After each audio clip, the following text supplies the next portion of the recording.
Welcome, ladies and gentlemen, back to the Valley of the Judged.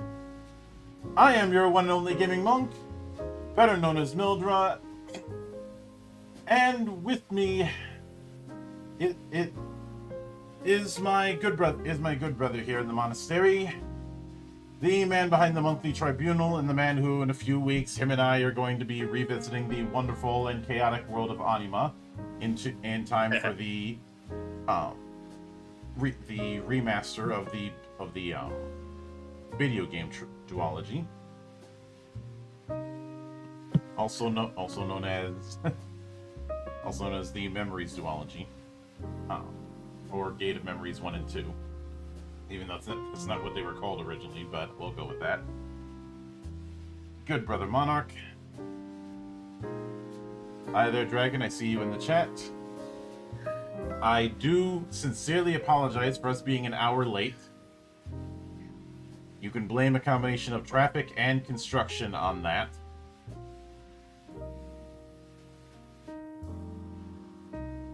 Construction's been going on here randomly too, just all kinds of places. It's been getting around a pain in the ass. Yeah. And this isn't just any old construction. They end up tearing up a good chunk of the highway nearby where I live. So I gotta take the long way around for the next few weeks. It sucks, but it is what it is. Yeah. So, with that in mind, we are back at it. I know I missed Fight with Spirit last week because I was not feeling the best. But we are going to be heading back into Daggerheart. We may cover Fight with Spirit as a double feature in September. I will see how things shake out on that.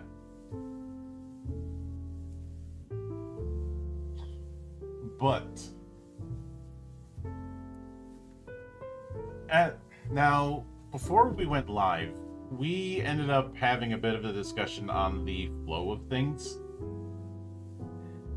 because the way the next couple sections were going to be working were a little bit odd, after just coming off of character creation and classes. Yeah. We'll get into exactly why in a minute, but turn order works a little differently in this game than you might be used to. And it seemed weird to go like how player turns are handled, then jumping into leveling and equipment, and then jumping into DM turns. It was just a weird kind of flow you'd have to do. Yeah, and I would have suggested this book handle that in a different order. And as a general rule, I try to avoid book jumping when it comes to the Valley. As in, I try to avoid jumping between major sections. I think I've only done that twice, and it was largely because I wanted to keep all the character creation part of it in one area instead of jumping back and forth. But when I looked at what we've got and realizing that there would be a bit of skimming that we'd be doing anyways, I realized we could just do the whole chapter in one go. Yeah. So because that is what we're going to be doing. This is going to be covering leveling up, equipment, which we will be covering first, and then core mechanics. And next week we'll be covering GM mechanics. It's a little bit unorthodox, but so is this game, so it all tracks out. Yeah.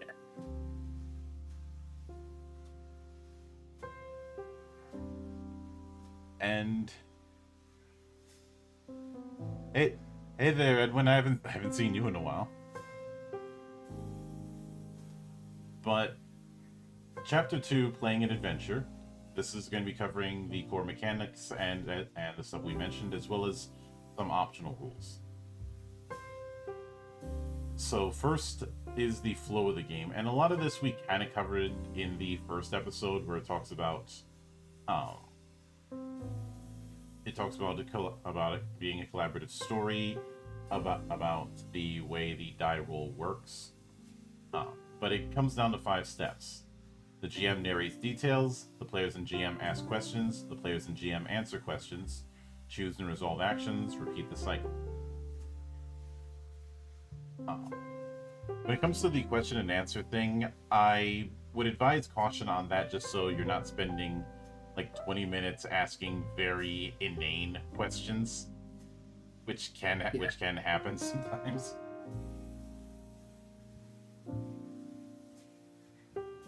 Of course, a easy control to this is that the GM is not obligated to answer those questions truthfully.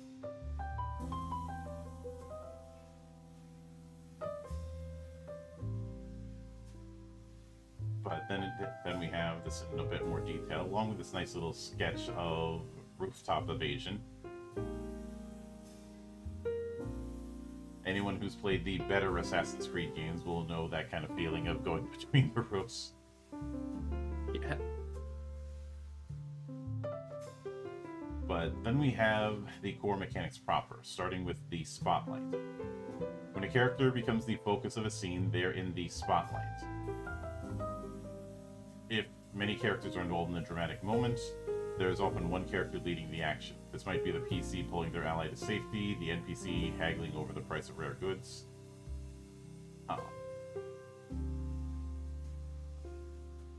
The spotlight organically moves around the table as scenes unfold.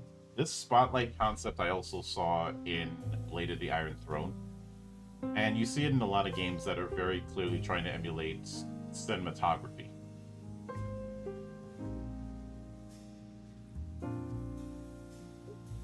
But it then goes into say that turns don't have a traditional rigid format. You don't have a set number of actions you can take or things you can do before play passes. Should follow the natural flow of the fiction.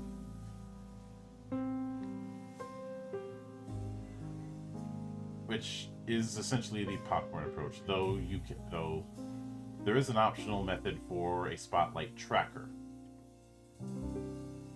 where you can limit the amount of actions each PC has available to them at each time. They recommend you start with 3, but you can increase or decrease as preferred.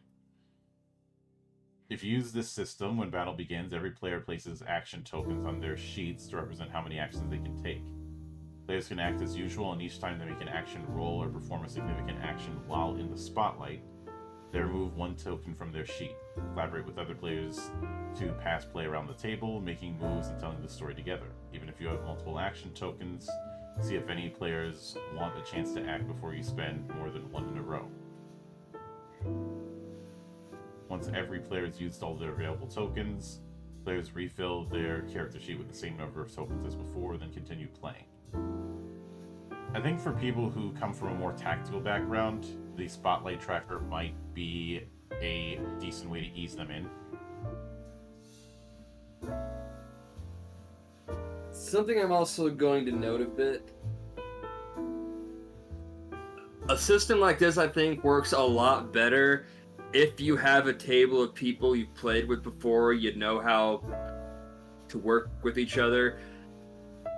If this is just a bunch of people who may not know each other, they don't know how to play, maybe some people are newer and just aren't very assertive in a game like this, that spotlight tracker, or just the spotlight concept in general, I think could be an issue. Now, that's going to be a table by table basis if that's the case. I think that is something to take into account. I think it comes down to background. If someone has more of a fiction background than a gaming background, I think they might have an easier time. Just because you can visualize it as what the camera is focusing on in, say, a film.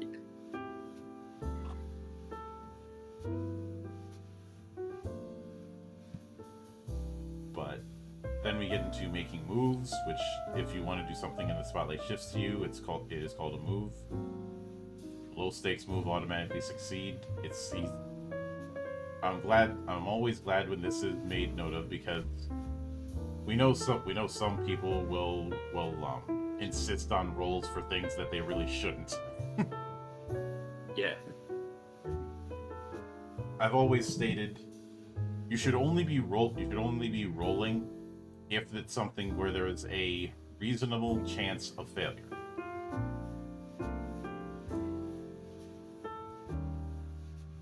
Which incidentally is also the reason I'm not a big fan of the whole passive spot check on everything, especially since I think you and I have both had stories of people who did spot checks on every single 5-foot square. And I know I've brought this up before, but I will continue harping on it because I will never get over that. We all know that one thief who would do that, who would check for traps at every 5 feet. You know, like he's playing Minesweeper or something.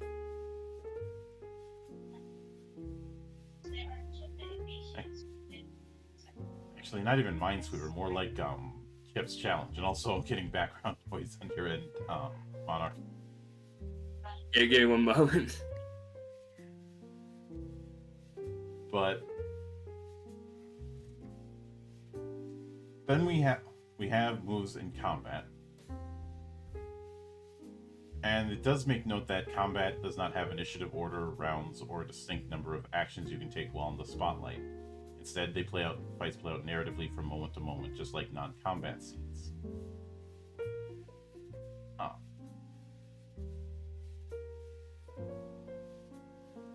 But this kind of thing, I think is going to take some getting used to some folk, and this is again why I say it's a matter of where they come from background-wise. If they have, and oddly enough, I think some people who have more of a TTRPG background are going to have a harder time than they would otherwise, depending on what kind of games they have a background with.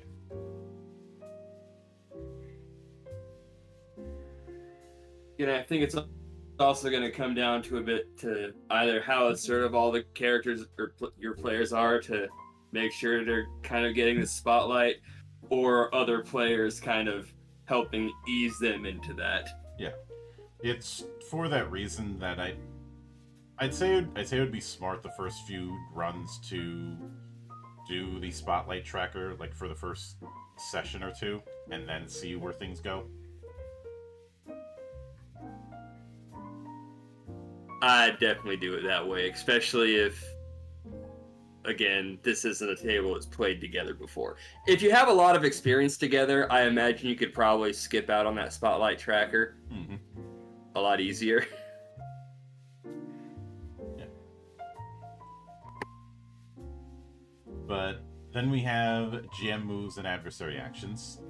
It's the GM gets their own kind of move, which we will get to later in this series. GM moves can happen at nearly any time, but they most commonly occur when a PC rolls with fear or fails an action roll. Typically, GM moves escalate the scene in an exciting and dangerous way. A new threat might emerge from the woods. The PCs could be separated by a sudden cave-in, or another similar action may significantly change the scene. Many GM moves don't require spending any resources, but the GM can spend fear to make an additional or more powerful moves, such as using a adversary or the environment's fear move. And when the GM, they make a note of when the GM has the spotlight, PCs can't use features that require spending resources or making rolls, unless those actions specifically allow for it, such as reaction rolls or features that interrupt attack or damage rolls. And I just realized what game is it makes a nice parallel for what we've got here. Are you familiar at all with feng shui? The concept, yes. You're talking about a specific game called Feng Shui? No. Yeah, it very much builds around that cinematic nature. In fact, the guy who wrote it would later write a book called Blowing Up the Movies.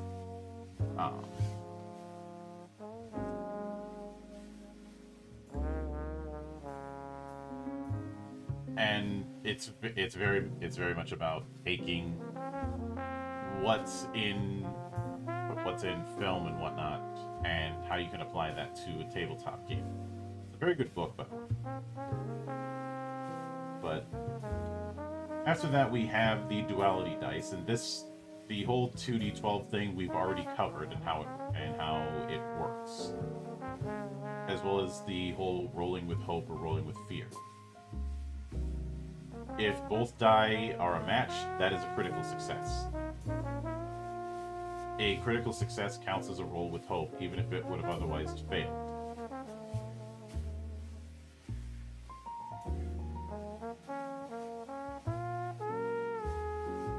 And I do like the fact that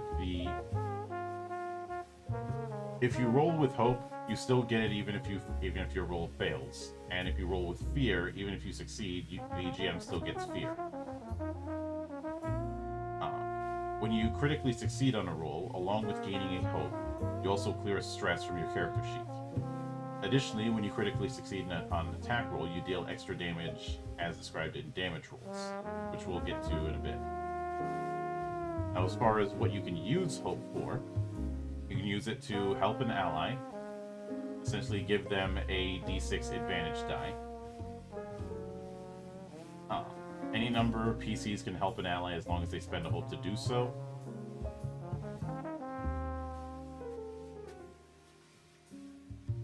And no matter how many allies help someone, the d6 advantage die doesn't stack. You just pick the highest, so it's not far removed from boons in that regard.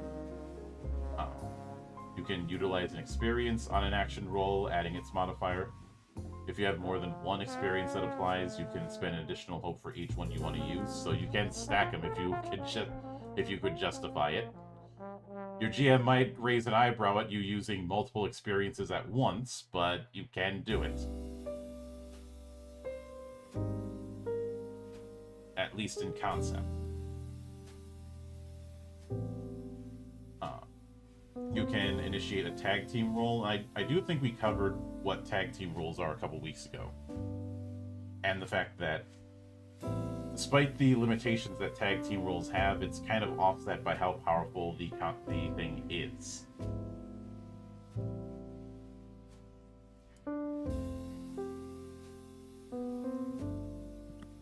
Yeah, we've also pretty much covered hope features. Mm-hmm.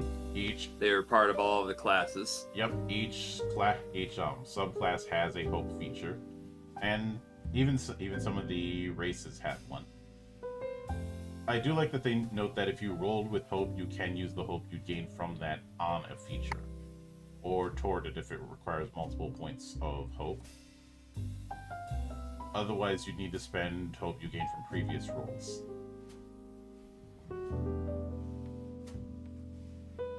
And all of the hope features from classes always cost 3 hope.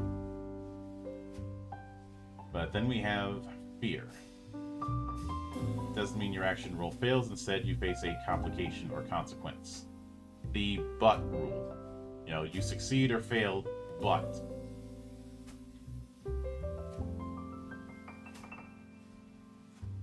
And you don't record fear on your character sheet, obviously. The GM makes a note of fear and makes a move to reflect the complications of your fear roll.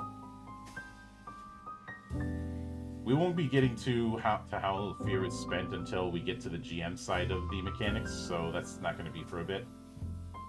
But then we have evasion. Evasion is what would be armor class in more traditional games. It is your ability to not get hit. HP and damage thresholds. I think we covered this when we did character creation. Yeah.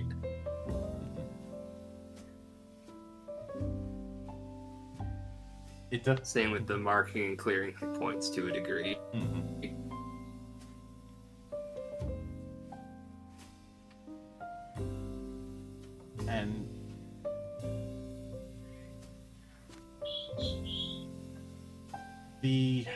And of course, you have the fact that armor adds to the thresholds at all three levels. And of course, so does your level. So the thresholds are constantly going up as you advance. This isn't a case of your AC is locked because of your armor.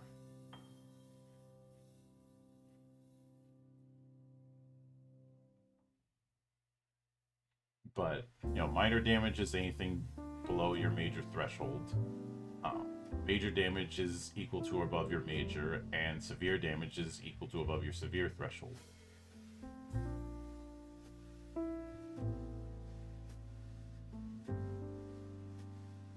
of course, when making downtime moves, you can clear a hit point, at least one of them, and permanently increasing your hit points is one reward for leveling up. 'Cause I could see some people looking at the starting hit points at the opening part and think that this is going to be a highly lethal affair, but that's a bit deceptive because the damage that you roll is checked against damage thresholds, not directly against HP, which I think some people are going to have an issue with, but it's not nearly going to be as much of an issue as others, since, wound threshold. Your HP is more like a wound mechanic than the typical HP system. Yeah, it doesn't seem like there's a situation in which you're going to be taking more than 3 in a hit, so... Mm-hmm. The lower numbers for your HP total aren't as scary as they might seem at first. Yeah. Now, that doesn't mean you should overdo it, because you can still screw yourself over. But the option is there. But then we have stress, which you can use to, which I guess stress would be a form of extra effort, though on a limited setup.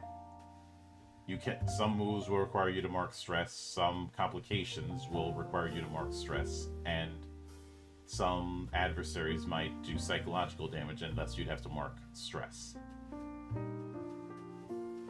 If you would have to mark stress, but your stress track is already full, you instead mark 1 hit point.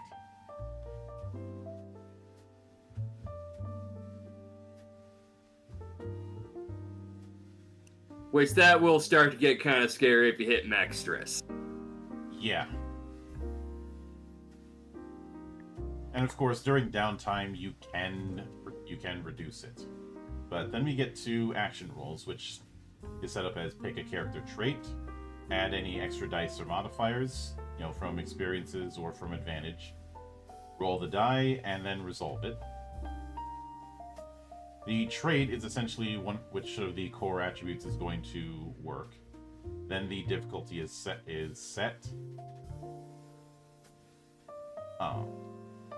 If there's any extra dice, then you'd add them. Obviously, you're going to be using the duality dice, as we've mentioned earlier. But if you have advantage or disadvantage, you'd roll that. Advantage or disadvantage is always a d6, and no matter how many you get from this source, it's always d6s, and you're always rolling and keeping the highest of them. Though, as we saw in some parts of the classes sections, some effects might turn the hope die from a d12 into a d20, which all but guarantees you're going to be rolling with hope in those kind of situations.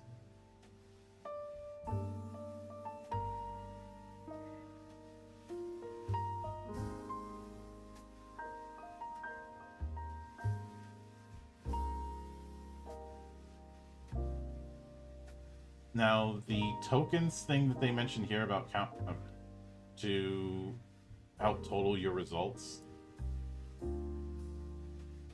I feel like this is a nice thing for people who maybe aren't as math savvy, but I can't see myself using this all that much in play.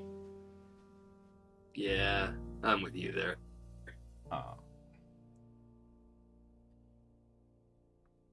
Because all that you're doing is just giving a visual representation of what you rolled. See, then you roll the dice, add any bonuses to rolls, and resolve the situation.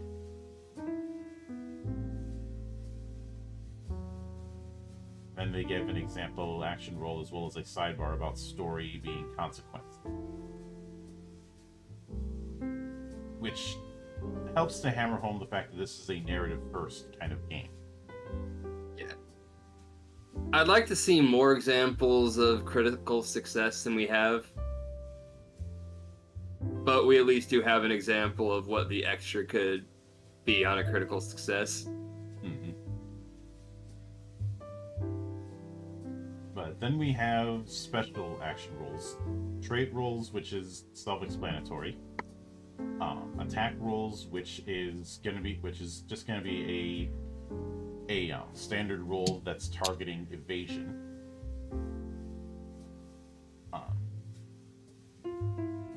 With unarmed attack, it's always D4 using your proficiency.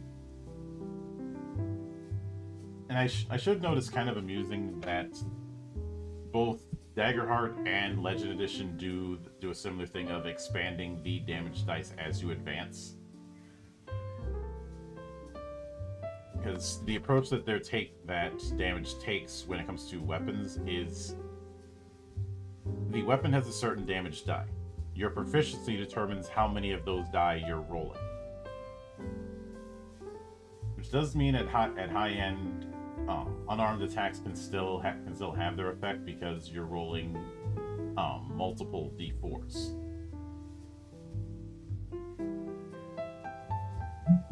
And remember, even if you roll like absolute trash with damage dice, you're still dealing 1 damage minimum.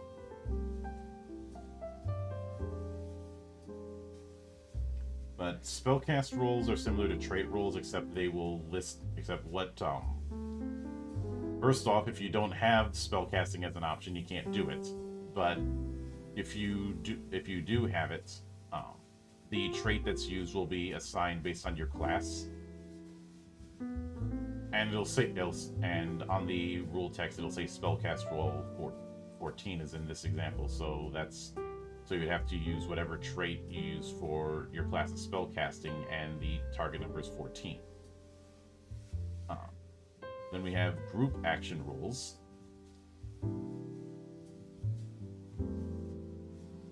which essentially this is your group check.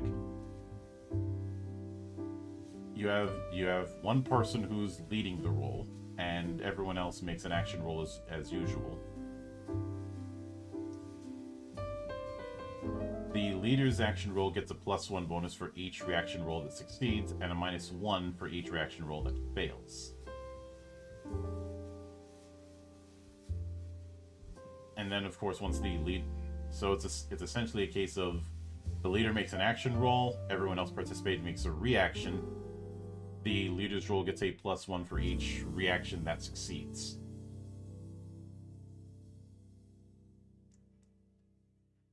Which is certainly nice, but when it comes to group checks, this has always been one of those things that's been tricky. Like, some games get it better than others. But I feel like just a +1 bonus or penalty isn't enough. I'd probably raise that to 2 instead of 1. Just to reflect the fact that you have multiple people participating. Will be +1 for each roll to succeed. So assuming we have like a 4-man party and let's say everyone is jumping in, they'd go up to a +3 if everyone does. So I think I'd be fine keeping this +1. Yeah. I think it might vary depending on what is getting rolled. But then we have tag team rolls, which we covered before.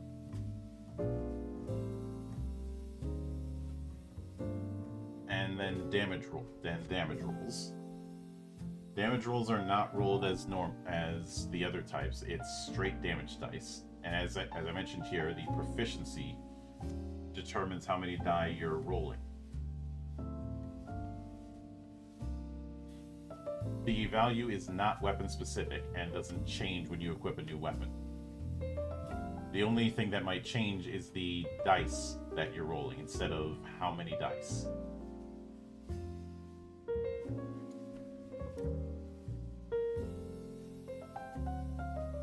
So if you got a proficiency of 2 and you're dealing damage with a d8, you're rolling 2d8.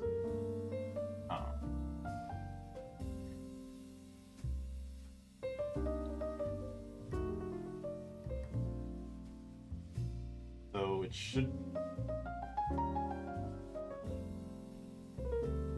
should be noted that if it's a spell or a class feature, the text will tell you which sort of damage dice you're rolling.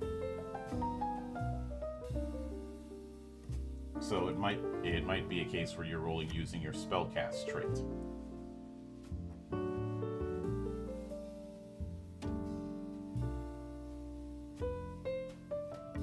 And we kind of already covered how like the damage thresholds themselves work. Now, if you didn't attack that critted, you max out the die and you roll them again. So it's kind of akin to the high crit rule back in 4th edition.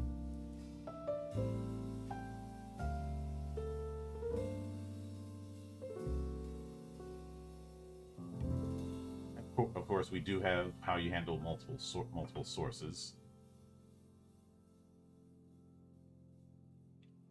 And then damage types, which is going to be either physical or magic.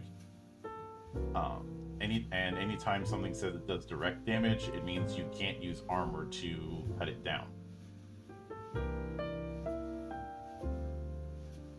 So essentially, direct damage is piercing.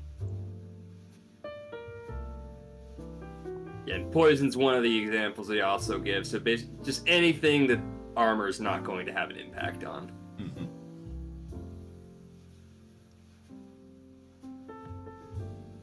And of course, if you have resistance to a damage type, you have the damage after comparing it to thresholds. And if you have immunity, well, you don't take any damage, period. Then they get into reaction rolls, which we kind of already covered. It's going to work similar to action rolls. But reactions do not generate hope, fear, or additional GM moves. And other characters can't help you on a reaction roll.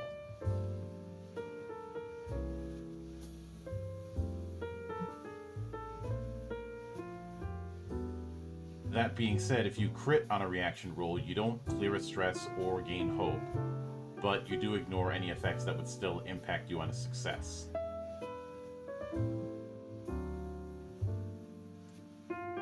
Adversaries have their own approach to reaction rolls, but we'll get to that later. But then they get into advantage and disadvantage, which I already kind of went into. It is a d6. You're either adding it to the result or you're subtracting it to the result. They cancel each other out, as they should. And I believe that you only keep one of them. I don't think there was anything stated that says you keep all of them.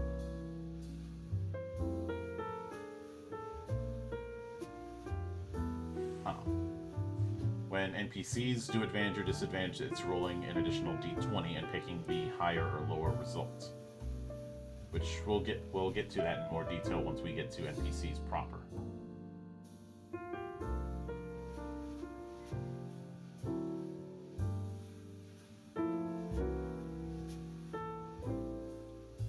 But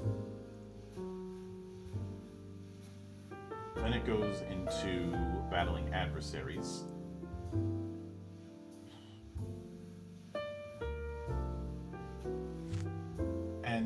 And in particular regarding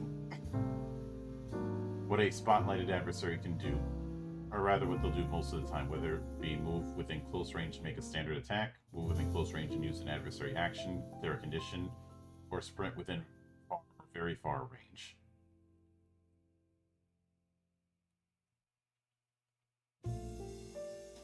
And then they get into the domain cards, which we kind of covered when we talked about character creation.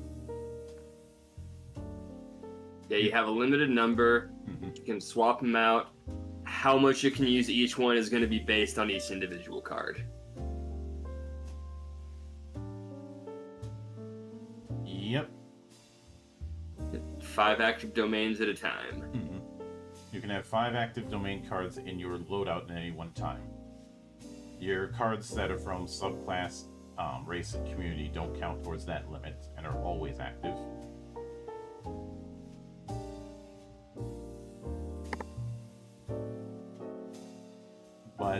but that's the maximum. When you start out, you're only going to have 2. Your vault holds any domain cards that are inactive and not in your loadout.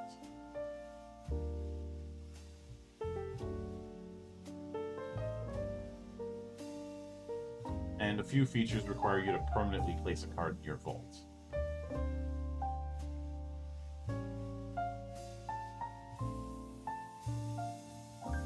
But when you start a rest, you can swap cards between your loadout and vault, and during active play, you can spend the recall cost of a card to swap it outside of a rest. Though some cards will not have will have a recall cost of 0.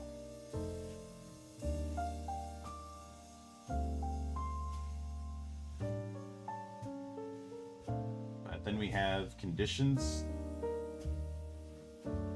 So this ranges from hidden, which is self-explanatory. When you're hidden, any rolls against you have disadvantage. Restrained, where you can't move until it's cleared. Vulnerable, where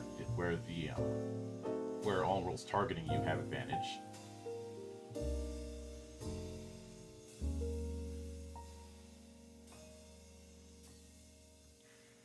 And then we also have countdowns, which works kind of like the clock setup in Blades in the Dark.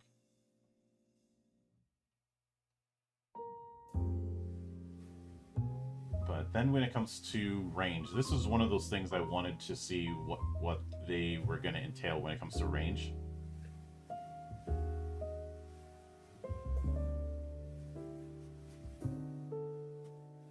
Range the default seems to be a more abstracted range.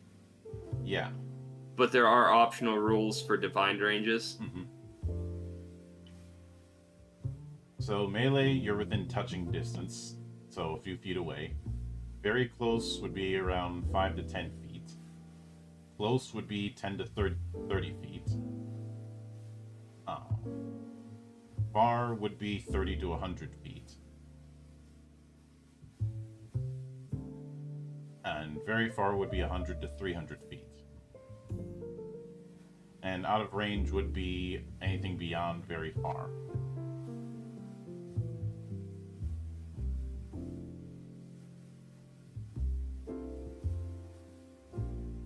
But they do state that you should not feel restrained to the ranges when it comes to feet. Like a wall that's 30 feet high or a rope. That's more about scale than specificity.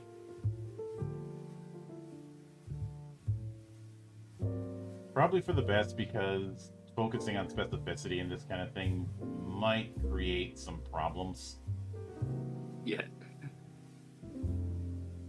Everything about this game seems like a lot of these rules and things like that should be more abstracted. I don't know how much I'd even want to use like the more defined ranges optional rule in this. As much as I like my nice grids and move-based stuff, this game does not feel built for that. I feel like this is for those people who have brain rot regarding these squares. Personally, I think hexes are better. But yes, but I don't think that really applies here because I don't think you'd want to use hexes either. No, I would not. I do, however, think that it illustrates that doing like defined ranges for this kind of game would very much defeat the purpose. And I've talked about this, especially with how the spotlight system works. I think it'd get weird. Yeah, and I've talked about this elsewhere, but there's a very one-size-fits-all attitude regarding how people treat grid combat, but the way people structure their combats doesn't quite fit. Like that very tight kind of movement that is assuming dungeon crawls doesn't have the same impact when people set up their encounters like a set piece.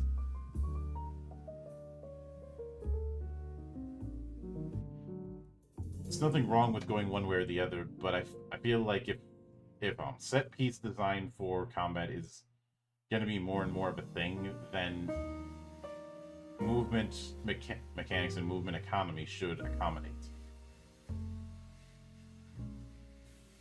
But then we get into moving. I do like that they say that when you make an action roll, you can move to a location within close range as part of that action, as opposed to having it that you have to take a whole action to move close and then take a separate action to do your thing.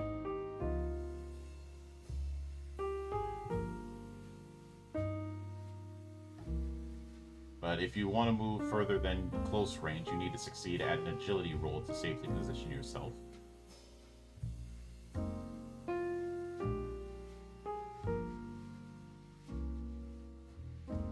So I like that movement and the action is resolved at the same time.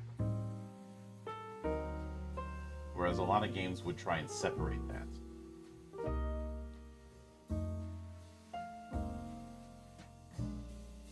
And that's the other and speaking of what you mentioned about things being a bit weird if you try to use grid combat. When it comes to affecting a group of targets, that would be a nightmare to work with this system if you're using the grid setup. Oh yeah.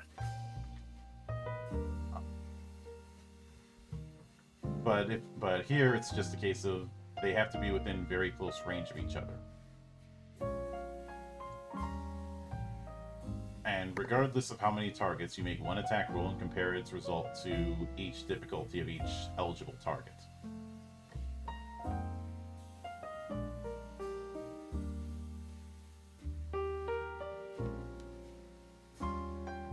And of course, when it comes to cover, I do like that we don't have like quarter cover, 3/4 cover, or anything like that. It's just you've either got cover or you don't.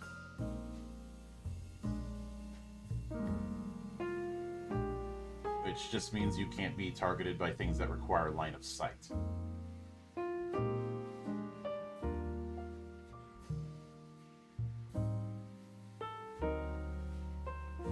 And then we have the thing with gold, which is measured in handfuls, bags, or chests.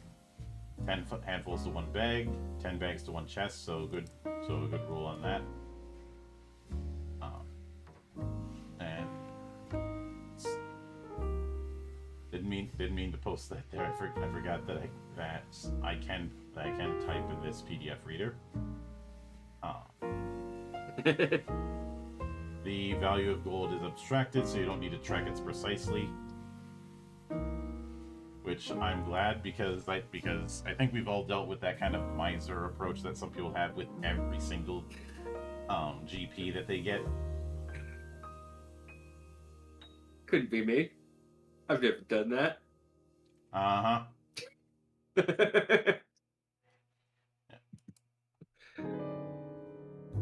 Look, I like having solid numbers for my money, but it's not even for like any kind of practical game purpose. I just like having those numbers. But then we have downtime. And downtime can be either in a short rest or a long rest. With each form of it having different potential actions you can take. And regardless, you can only take 2 downtime actions. So with a short rest, which is when you take a bit to catch your breath, English monk, taking a break for about an hour, you can swap any domain cards you have in your loadout, then choose 2 moves, or the same move twice. So you can either tend to your wounds, you clear a number of hit points equal to 1d4 plus your tier. You can do this to an ally instead as well. You can clear stress, same thing, just 1d4 plus tier. Repair armor, same thing. Or prepare and gain 1 hope. If you prepare with one or more members of the party, you each gain 2 hope. A long rest is the making camp kind of scene. So you can either tend to all wounds and clear all your hit points, do the same thing with stress or armor. You can prepare to gain a hope, and it works the same with prepare with short rest, or work on a project.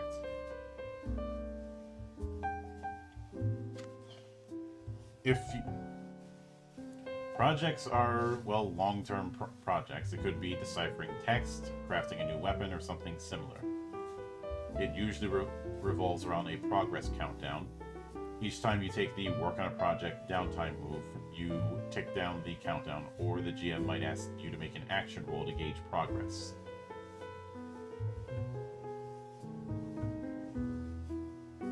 But the GM also takes actions during downtime. On a short rest, they gain 1d4 fear. On a long rest, they gain 1d4 fear plus the number of PCs, and can advance a long-term countdown.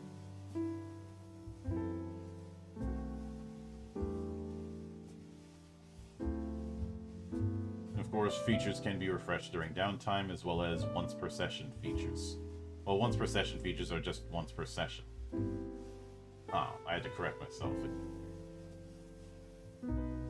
But then we have death.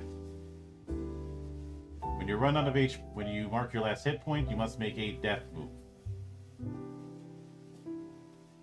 You can choose to either go out in a blaze of glory, take one action which critically succeeds, then cross through the veil of death. You can avoid death.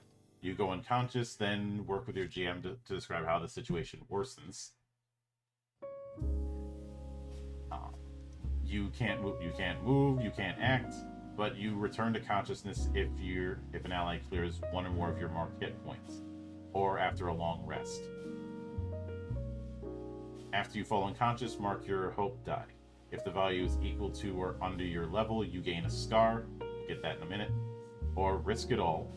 Roll your duality dice. If your hope die is higher, you stay on your feet and clear an amount of hit points or stress equal to the value of the hope die. Divide the hope die value between hit points and stress, however you prefer. If the fear die is higher, you are dead. If you critically succeed, you stay up and clear all hit points and stress. I like that. Yeah.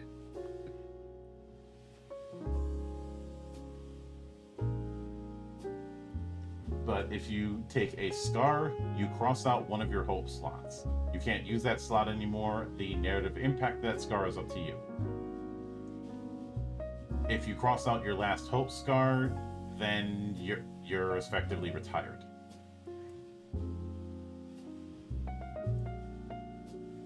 And it is possible to resurrect a dead character, though it's a long, difficult, and costly process.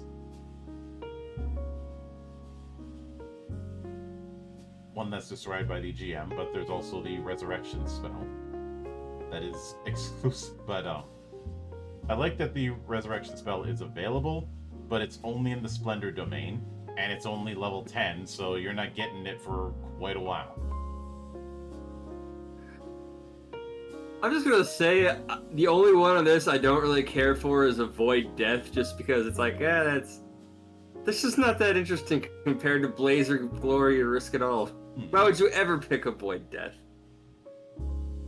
Yeah, this is in that same vein as the Raising the Death Flag thing I love so much in Heavens and Heresies, where you get to just be ridiculously OP for the rest of an encounter, but after that, your character's dead.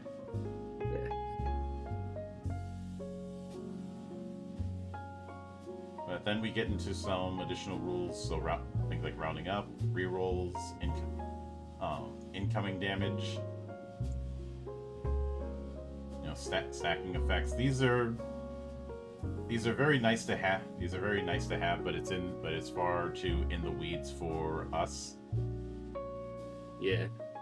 Same with something like player best practices. This is just kind of guidelines for players jumping into this game, which nice to have, especially since, as we said, it's a lot more abstract and narrative than some of the other stuff we've covered. Mm-hmm.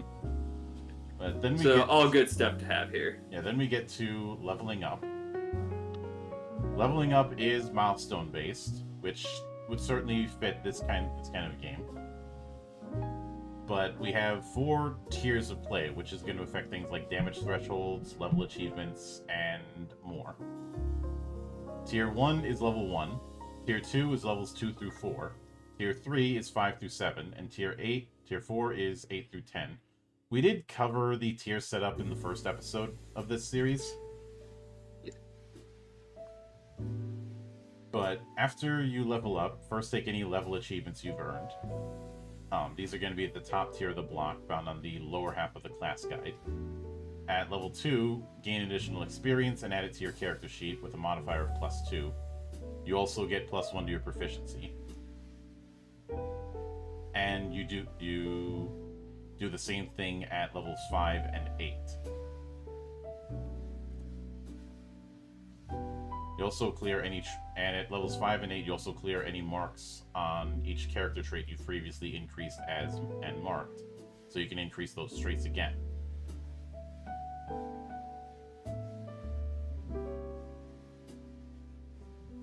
And you also choose 2 advancements each time you level up. And that's where this little thing here comes into play. When you choose your advancement, you mark the appropriate slot. Once all of an option's slots have been marked, you can't take that option again. This is also why you saw those circles next to the traits. That's to indicate if you've marked it for advancement or not.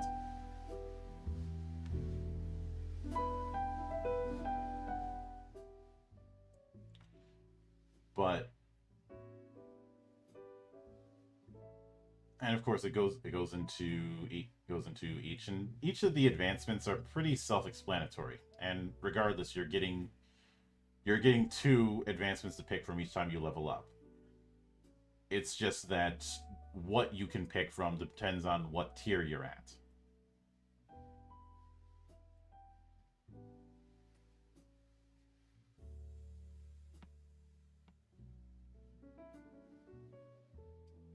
But yeah, we've also already kind of covered multi-classing earlier. Mm-hmm. We did jump ahead and read through that. Yep. And we got a nice little half-page example, mm-hmm. which is nice to have. Oh yeah. But then we get to equipment. So you equip weapons to have them be your active weapons and active armor sections. You can carry two additional weapons, primary, secondary, or any combination, in the inventory weapon areas of the character sheet, but there's only so much room in your pack.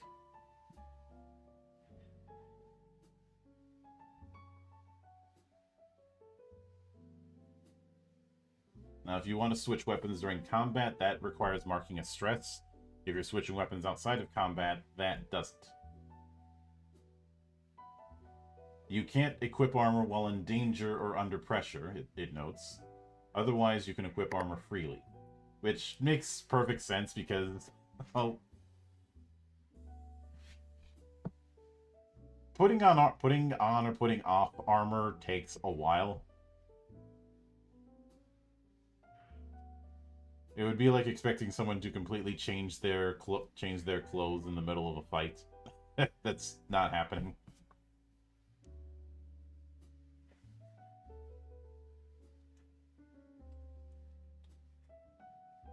But then we have using weapons. Weapons can be either primary or secondary.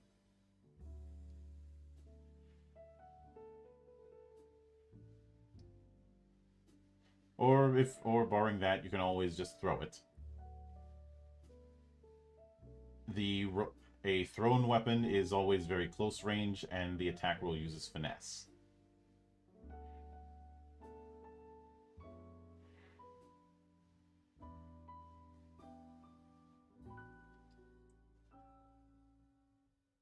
Yeah, the weapons themselves, we have this like a set of statistics. You got the name, trait it uses, range, damage type, burden, which appears to be either one-handed or two-handed, and any related features. Yeah.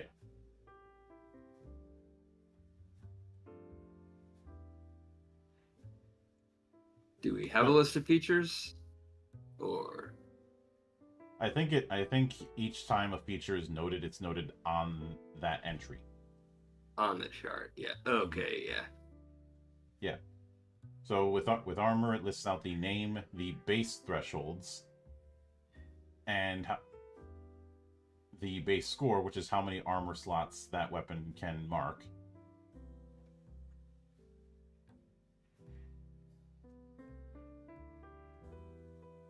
And any feature that it might have. Now we kind of covered this before, but the way armor works, in addition to establishing what the thresholds are going to be for the 3 tiers of damage, is through armor slots. When you take damage, you can negate some or all of the damage by marking it in a armor slot, then reducing the severity of the damage by 1 threshold. So severe to major, major to minor, minor to nothing. Each time you take damage, you can only mark 1 armor slot, so long as you've got one available. Once all armor slots are marked, the armor can't be used again in this way until you repair it, usually as a move during downtime.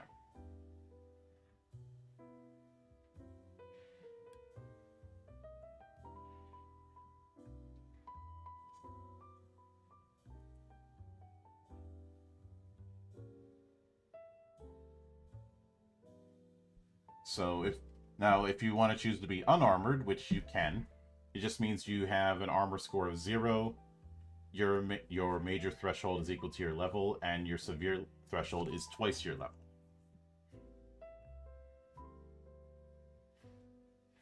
So you could do it, whether. This is one of those things. I'll assume there's probably some of those cards that you can get that will affect you if you're unarmored. We didn't read each individual one, but I'm sure there's going to be stuff you can select to make unarmored more optimal. Yeah. I will note when it comes to damage, even if you get more dice through proficiency, you're not multiplying the modifier.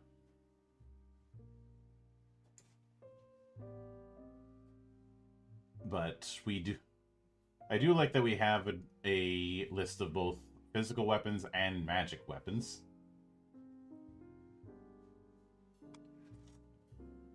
And yes, you can use a staff if you want for your caster, but you don't have to. And something else that I appreciate is that in a lot of games, every melee weapon is using one modifier. In this case, it varies depending on what you're going with.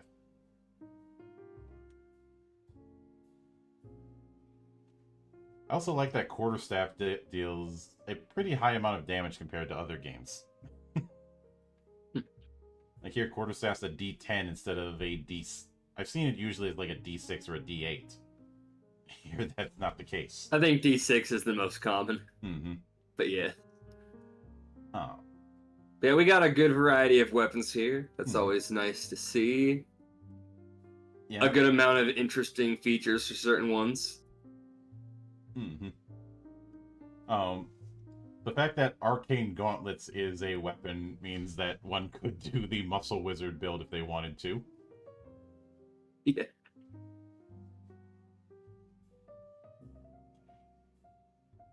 I would say, as you get to some of these higher level ones, there are some kind of sillier and more interesting features. Mm-hmm. For example, Midas Scythe. Greedy. Spend a handful of gold to gain a +1 bonus to your proficiency on a damage roll. Truth in advertising, I guess. That's kind of interesting. Like, I like seeing different weird abilities like that aren't just straight bonuses to things. Like, again, an actual gold cost on the Midas Scythe. Yeah, and I couldn't help but notice that there isn't some magic item slot rule, because a lot of these would be magic items under other games, and even the improved versions have a bigger impact than they would in other games. Let me see. So broadsword is D8, and improved broadsword is D8 plus 3, but also adds reliable. So you get +1 to your attack rolls.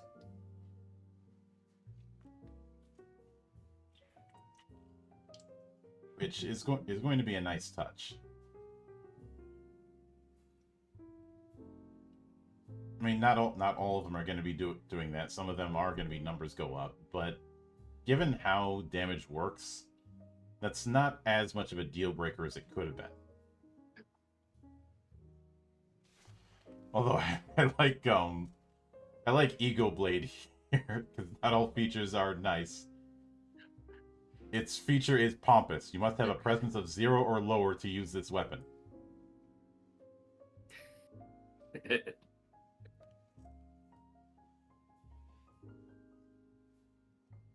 But this sort of escalating tier setup is something I'd see in a console-style RPG, which,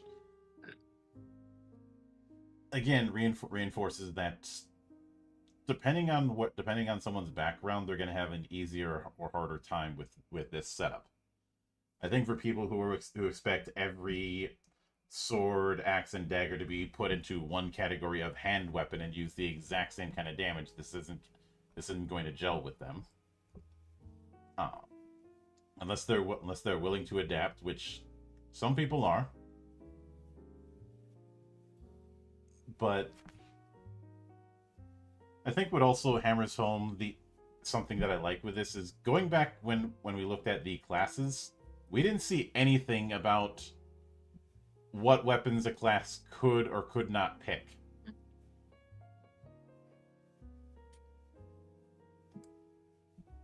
So, as far as I'm concerned, all of the physical weapons are on the table for every class, and the only restrictor is the fact that for magical weapons, you need a spellcast trait.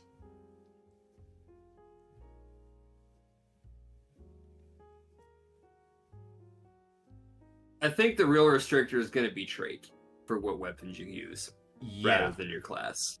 Trait and tier is going to be the restrictor, which I'm perfectly fine with.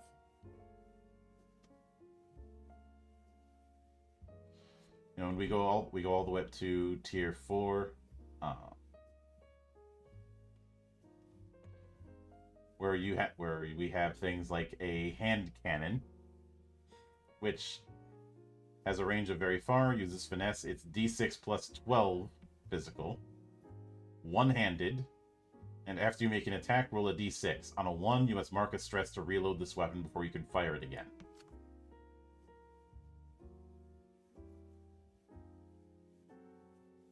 Oh yeah, and there's the Midas sight that you mentioned earlier. Yeah.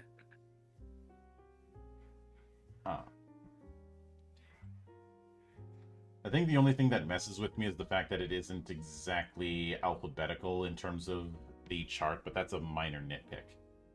Yeah.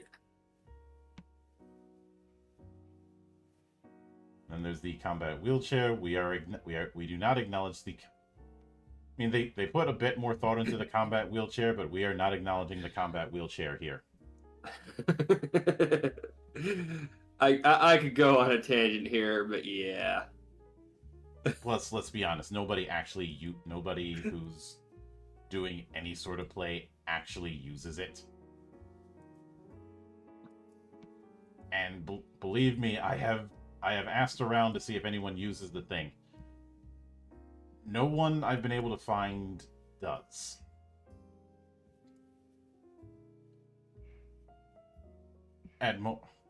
Some people will pay lip service to the idea, but I've yet to see anyone actually use it at a table.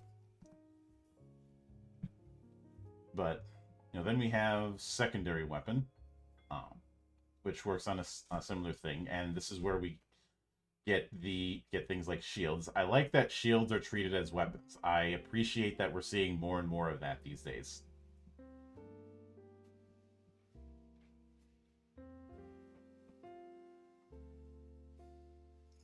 Because, you know, shield bash is a thing. Although it doesn't appear that there are any magical secondary weapons, but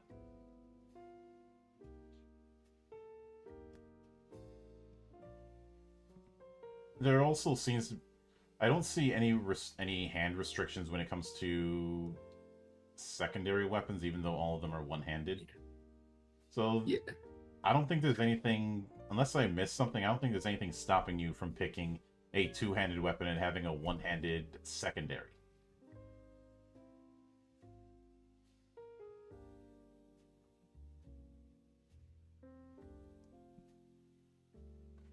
Then when we get to armor, it's on that same kind of tier setup. So the only physical and magic divide is with primary weapons. Which I'm fine with. Mm-hmm.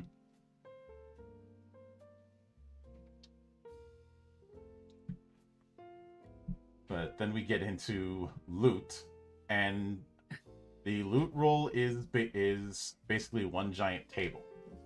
But depending on what tier of loot you're getting determines the role that you will be doing.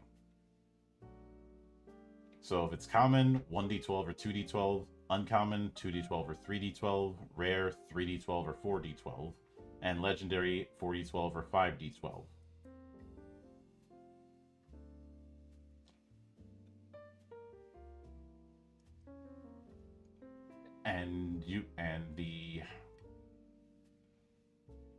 And it kind of goes on that, because you look at the first few entries, and I can't help but notice that all of these are going to have some kind of use. It's just that the lower the roll is, the less powerful the use is. Like, a roll of 1 is a premium bed roll. During downtime to automatically clear a stress, which is nice, but compared to some of the stuff higher up, it pales.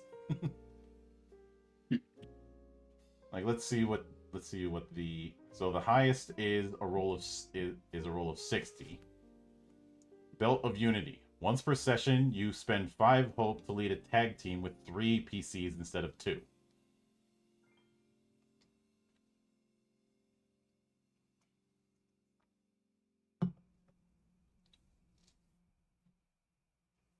But then we have consumables, which operate under a similar setup.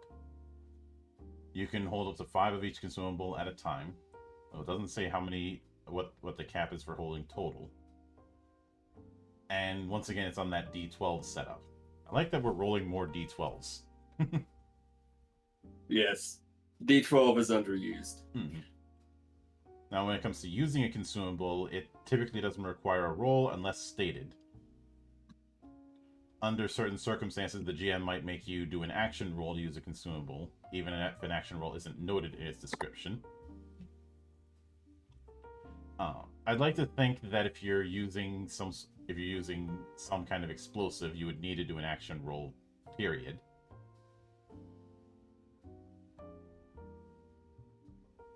And a good amount of them will note that anyways, like improved arcane shard requires a finesse roll. But if you manage to succeed, targets take 2d20 magic damage. Jesus.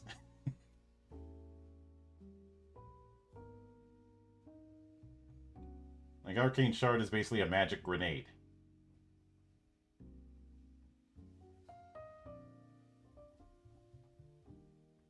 It's a star drop. You can use this star drop to summon a hailstorm of comets to deal 8d20 physical damage to all targets within very far range. That is the magic equivalent of carpet bombing, or the artillery column. The guys way at the back who are always saying, "Y'all are talking some mad shit for some very solid-looking grid coordinates." Or so what are the actual odds of rolling 5 12s on 5d12? I'd like to say they're not It's likely, but I know impossible. that. But I think we both know that one guy who just seems to have a 14-karat horseshoe stuck up his ass.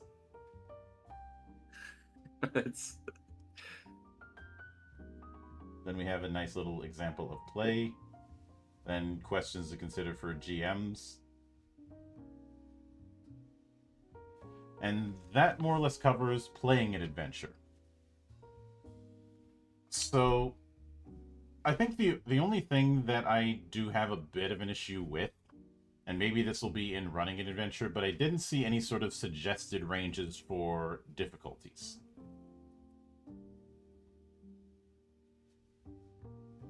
I hope we see that in running an adventure.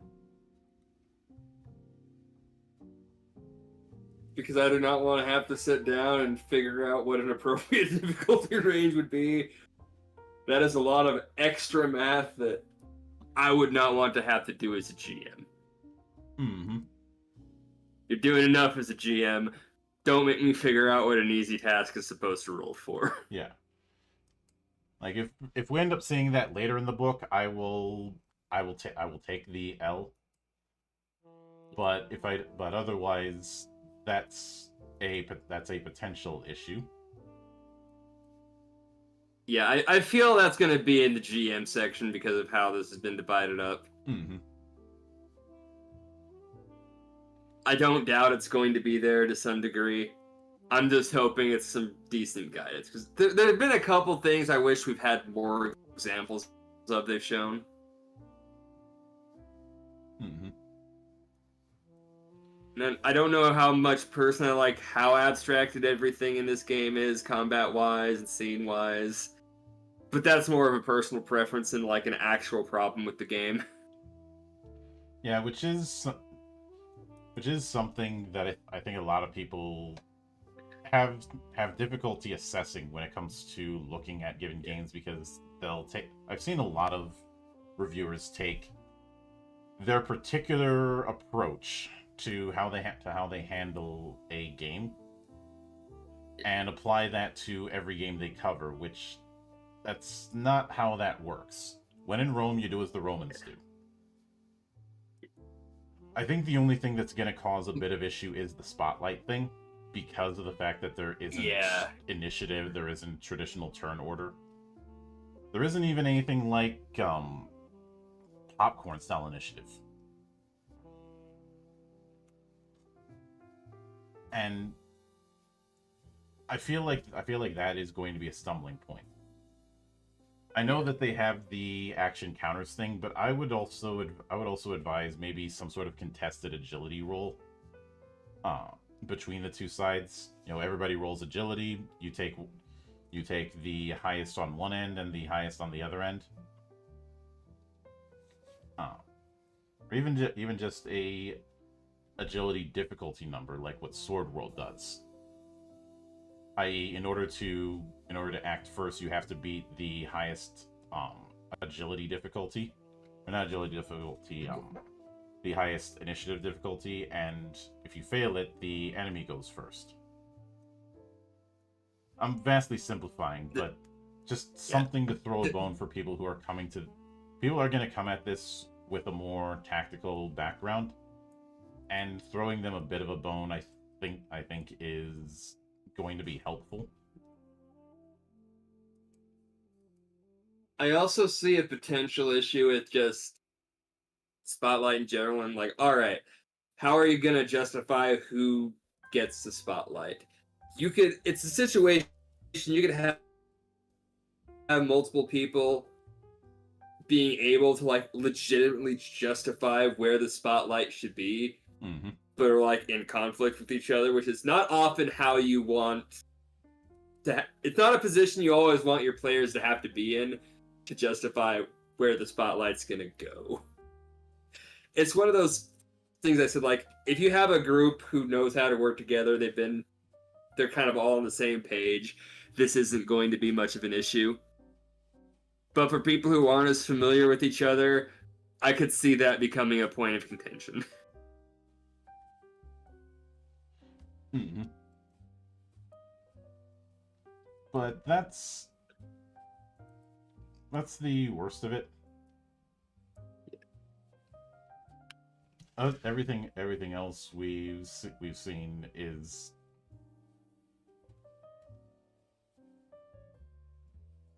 fairly straightforward. Yeah. I mean, I'm kind of in favor of a lot of what we've seen. Mm-hmm. this system so far. I like a lot of the ideas. I think a lot of it's well done for the most part. Spotlight's really my only kind of hang up here. Oh yeah. But I also kind of feel like if you wanted to, it wouldn't be hard to do a more action-oriented system. Like, they kind of gave you that with the 3 actions per character. And while it's a hang-up for me, and it'd be easy to kind of adjust, it's not going to be a hang-up for every table. You can make this work plenty fine depending on your group as is. Mm-hmm. Which I can certainly get. And next time around, we will be diving into the GM side of things, because the GM has their own turn and how that's going to work.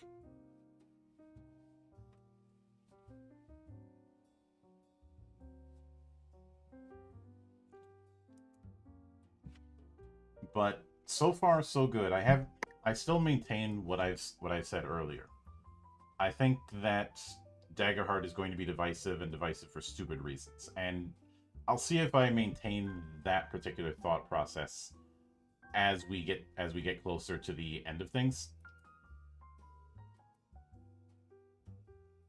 But keep an eye out for tomorrow, because as the Valley returns with the first part of the deep dive proper into Draw Steel. So that should be a fun experience. But until then, on behalf of the good brothers present and not present, my name is Mildra. I am your gaming monk. Stay fucking frosty, everybody. Fucking frosty, everybody.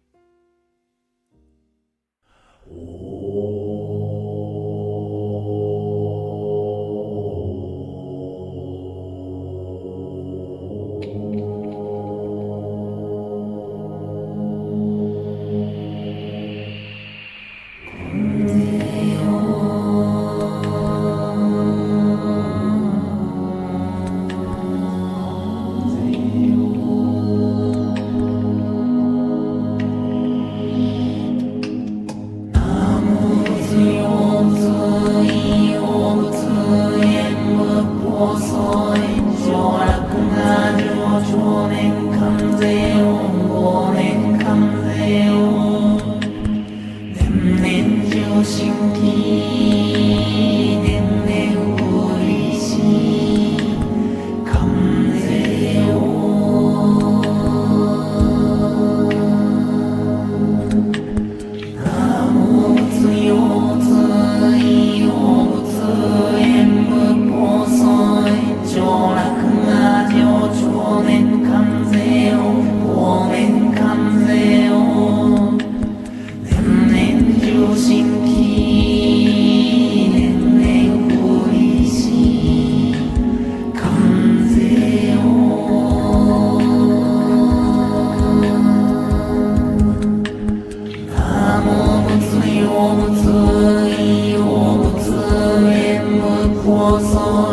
上洛が上長年